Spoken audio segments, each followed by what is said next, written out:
Hello everyone, welcome to our channel civic Adda. ఇవాళ మన సెషన్లో ఆర్బీఐ గురించి నేర్చుకుందాం. RBI reserve bank of India అన్నటువంటిది బ్యాంక్స్ ఉన్నటువంటి బ్యాంక్స్ అన్నిటికీ కూడా రెగ్యులేటింగ్ బాడీ లాగా ఆర్బీఐ యాక్ట్ చేస్తూ ఉంటుంది. ఆర్బీఐని ఏ ఇయర్లో ఎస్టాబ్లిష్ చేశారు అంటే it was established in the year 1935. RBI got nationalised in the year 1949. RBI ఏ కమిటీ రికమెండేషన్స్ మేరకు ఏర్పాటయ్యింది అనంటే హిల్టన్ యంగ్ కమిటీ రికమెండేషన్స్ మేరకు ఆర్బీఐని ఎస్టాబ్లిష్ చేశారు.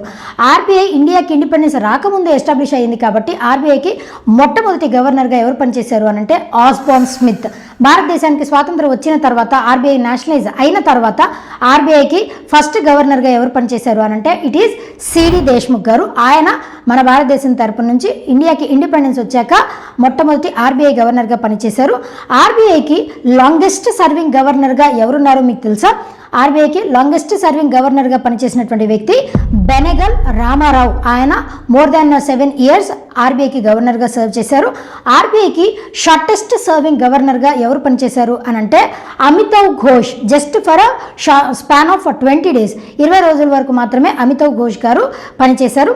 అయితే ఇక్కడ మనకి ఇంపార్టెంట్ క్వశ్చన్ వచ్చేసి ఏంటి అనంటే ఆర్బీఐకి గవర్నర్గా పనిచేసి ప్రైమ్ మినిస్టర్ స్థాయికి ఎదిగినటువంటి ఒకే ఒక్క పర్సనాలిటీ ఎవరు? తెలిసినట్లయితే కమెంట్ చేయండి. Do subscribe to our channel civic Adda. ఇలాంటి అప్డేట్స్ కోసం ఫాలో అవుతూ ఉండండి సివిక్ అడ్డా.